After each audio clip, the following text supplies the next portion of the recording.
Hello guys! Hello Virgo! Welcome dito sa aking channel, Kapalaran 888. Welcome guys!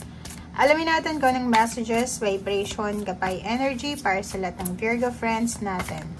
Ito ay general reading, so pwede kang makaresonate. Gamitin mo lang ang iyong intuition sa panonood. Kumuha tayo dito ng 3 cards. Okay. Virgo, renewal. Okay, the Sun, and wow, 10 of Pentacles. Para to sa mga Virgo. Tingnan natin ang relationship mo. Maganda yung March mo, Virgo.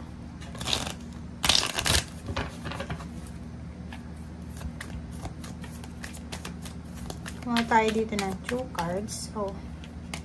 2 cards is High Priestess and King of Cups. Okay. Virgo, unahin natin dito itong renewal. Nakikita natin na may mga Virgo dito na maraming realization kayo na gagawin or marirealize. Marami kayong facts or events or pwedeng babalikan sa nakaraan na realization. Diba? Reviewing the past with compassion and forgiveness. Okay? Mayroon ditong Virgo na marirealize nila yung mga bagay-bagay na ginawa nila, mapa-negative man or positive sa nakaraan. Kung ano yung consequences na to. Or, like for example, may decision ka nung nakaraan na yung consequence niya is ngayon mo nararanasan. So, may realization ka doon, may take-home message ka doon. May iba din na Virgo, na posibleng may pinaplano na lumipat sa bagong lugar, umalis sa kasalukuyan nilang sitwasyon, okay? And hanapin yung clarity or purpose nila sa buhay nila, okay? Kasi parang ang nakikita natin dito, ang realization mo this March is wala kang aasahan sa mga tao sa paligid mo kung hindi ka kikilos para sa'yo. Parang ganun. So, ang nakikita natin dito is renewal of motivation to. Like, for example, for few months or few years, medyo nagkaroon ka ng depression, nawalan ka ng interest sa mga bagay-bagay, nawalan ka ng trabaho, ng friendship, or relationship, or plano sa buhay. But this March, or simula siguro to ng February or January, naging maganda yung takbo ng mindset mo. Bumalik lahat ng motivation mo, bumalik lahat ng mga kagustuhan mo sa buhay, plano mo, or goals mo. Okay? And ang March na to is sobrang napakasaya sa'yo, Virgo. Kasi kung makikita mo dito, is a time of great joy and success. Okay? Isang magical opportunities, career, or posibleng yung mga plano mo ay natupad mo. Or pwedeng may pagkakataon ka na. Positive na yung energy mo eh. Parang nakikita mo na kung saan papunta etong ginagawa mo sa ngayon. So this March is parang sobra-sobra yung positivity, optimism na nararamdaman mo, or yung kaligayahan na feeling mo, abot kamay mo na yung success. Konting tiis na lang, konting tiyaga na lang, makukuha mo na yung 10 of Pentacles. Okay? So dito ganun din, sinasabi ng baraha, masaya ka, or nagse-celebrate ka ngayon, or kailangan mo mag-celebrate dahil sa lahat ng plano mo ay nagkatotoo or magkakatotoo. Magkakaroon ka ng financial security para sa sarili mo and sa pamilya mo. It's either retirement, inheritance, scholarship, job, new career, lump sum of money. So, peace and contentment sa buhay ang mararamdaman mo kasi financially and emotionally, fulfilling yung month na to para sa'yo. Okay? So, nakikita natin dito na masaya ka dahil sa success mo or sa parating na success. Okay? And sa relationship, ganun din. Kasi High Priestess and then King of Cups. Walang masyadong problema. Mapapera, relationship. Kung ikaw ay Virgo single, wala ka namang pagmamadali na magkarelasyon.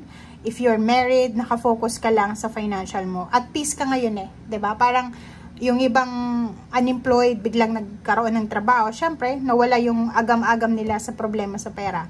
Relationship, may mga issue sa relationship na siguro maayos, mawawala yung stress, mawawala yung mga emotional damages, pain and heartaches nila. So, kaya maganda yung takbo ng March na to para sa inyo. Okay, tingnan natin dito sa general reading mo, Virgo.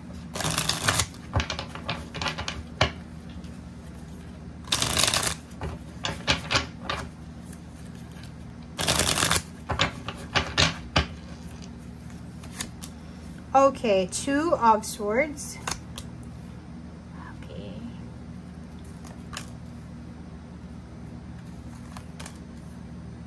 Wow. Okay, so yung iba din na Virgo dito ay posibleng makatanggap kayo ng mga balita. Mga magagandang balita. Good news, information, confirmation, or basta balita siya, mapa-chat, call, email, or kung ano man siya. So, sinasabi ng Baraser dito na makakatanggap ka ng magandang balita dito. Makakatanggap ka ng balita na pwedeng magdala sa'yo ng balances o usaping pera. Double confirmation yung High Priestess natin. If ever man, ano man itong dumating sa yung balita or information, makinig tayo sa sinasabi ng ating intuition. Huwag kang magdedesisyon ng hindi mo pinag-iisipan. Hermit card. Sinasabi ng Hermit dito na hanapin natin yung liwanag sa bawat sitwasyon na pwedeng pasukan natin ngayong Marso. Okay? Magtipid din tayo sa pera. Okay? Magtipid tayo. Proteksyonan mo kung ano yung meron ka. Like, kahit sabihin natin marami kang pera, marami kang savings, Virgo, make sure pa rin na kailangan mo mag-save or protection mo yung pera mo. Huwag tayong gagawa ng desisyon ng mabilisan. Pag-isipan mong mabuti. Okay?